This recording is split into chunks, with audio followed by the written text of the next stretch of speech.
कार्तिक मास में श्रेष्ठ तीर्थों का वर्णन, विभिन्न देवताओं के संतोष के लिए कार्तिक स्नान की विधि और चिड़ा चिड़ी की कथा। हम वैशाख की तरह कार्तिक माघ इन कार्तिक की विशेष कथाएं रोज अध्याय आपको देंगे, सुनाएंगे।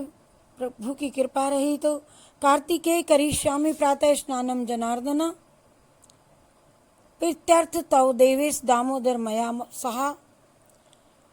जनार्दन, देवेश्वर, दामोदर, लक्ष्मी सहित आपकी प्रसन्नता के लिए मैं कार्तिक में प्रातः स्नान करूंगा। तत्पश्चात ग्रहणार्ध्यम मया दत्तम राधया सहितो हरे। नमः कमल नाभाय नमस्ते जल साईने नमस्तेस्तु ऋषिकेश ग्रहण्यार्घम नमोस्तुते। भगवान आप श्री राधा के साथ मेरे दिए हुए इस अर्घ को स्वीकार करें। हरे आप कमलनाभ को मेरा नमस्कार है। जल में शयन करने वाले आप नारायण को नमस्कार है। ऋषिकेश यह अर्घ ग्रहण कीजिए, आपको बार बार बार बार नमस्कार है। जब 2 घड़ी रात बाकी रहे तब तुलसी की मृत्यु का वस्त्र, मिट्टी का और वस्त्र और कलश लेकर के जलाशय के समीप जाएं। पैर धोकर के गंगा आदि नदियों तथा विष्णु और शिव आदि देवताओं का स्मरण करें। फिर नाभि के बराबर उन जल में खड़ा होकर के जो मैंने बोला ये मंत्र कहें। और ब्रह्मा जी कहते हैं कि कार्तिक का व्रत अश्विन शुक्ल पक्ष की 10वीं से आरंभ करके कार्तिक शुक्ला 10वीं को समाप्त करें, अथवा अश्विन की पूर्णिमा को आरंभ करके कार्तिक की पूर्णिमा को पूरा करें।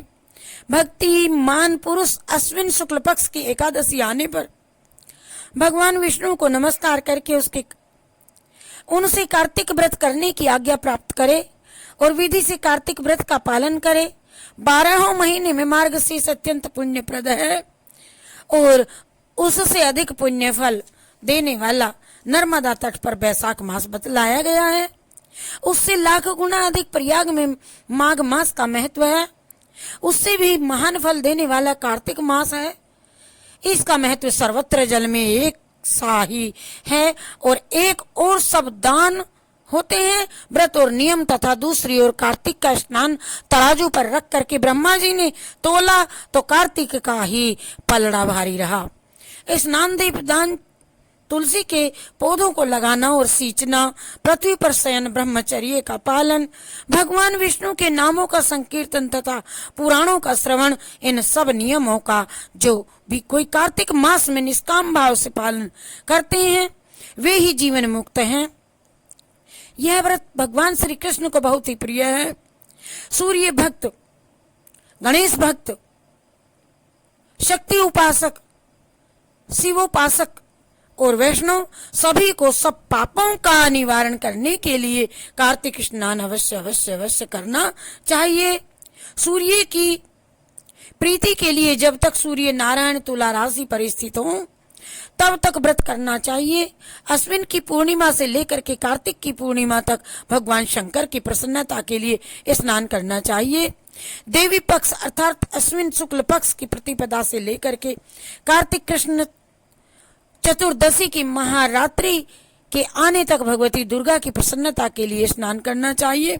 गणेश जी की प्रसन्नता के लिए अश्विन कृष्ण चतुर्थी से लेकर के कार्तिक कृष्ण चतुर्थी तक नियम पूर्वक स्नान करना चाहिए।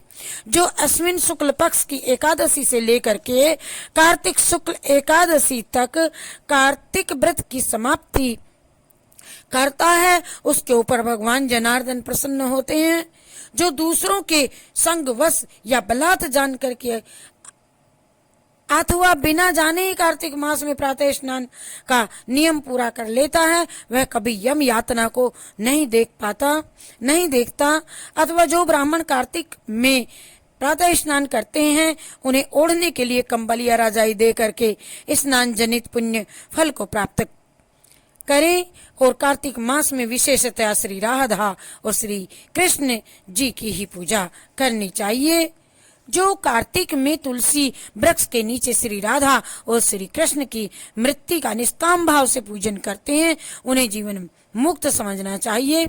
हजारों पापों युक्त मनुष्य क्यों न हो, वह कार्तिक स्नान से अवश्य पाप मुक्त हो जाता है। तुलसी के अभाव में आंवले के नीचे पूजा करनी चाहिए।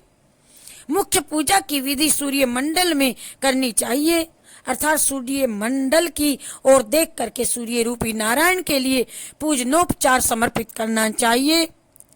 ये सब देवता अप्रत्यक्ष हैं, केवल ये भगवान सूर्य ही प्रत्यक्ष हैं।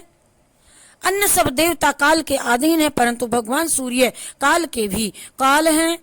जो दरिद्र है वही दान का पात्र है, उसकी अपेक्षा भी विद्वान पुरुष दान का विशेष पात्र है। भगवान विष्णु जी की चल मूर्ति से अचल मूर्ति श्रेष्ठ मानी गई है।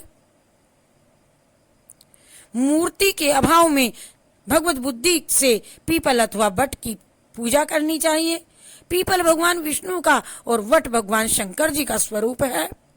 शालिग्राम शिला के चक्र में सदा भगवान विष्णु जी का निवास है और इसीलिए प्रयत्न पूर्वक शालिग्राम की पूजा करनी चाहिए। पलाश ब्रह्मा जी के अंश से उत्पन्न हुआ है। जो कीर्ति कार्तिक मास में उसके पत्तल में भोजन करता है, वह भगवान विष्णु के लोक को जाता है। पीपल के रूप में साक्षात भगवान विष्णु विराजमान है, इसीलिए कार्तिक में प्रयत्न पूर्वक उनका पूजन करना चाहिए। जो लोग कार्तिक मास में स्नान, जागरण, दीपदान और तुलसी वन की रक्षा करते हैं, वे भगवान विष्णु के स्वरूप हैं। जो भगवान विष्णु जी के मंदिर में झाड़ू दे करके स्वस्तिक आदि का निष्काम भाव से मंगल चिन्ह बनाते हैं और भगवान विष्णु की पूजा करते हैं, वे तो सदैव जीवन मुक्त हैं। श्री कृष्ण गोविंद हरे मुरारी, हे नाथ नारायण वासुदेवा। कृष्णार्पणमस्तु, शिवार्पणमस्तु।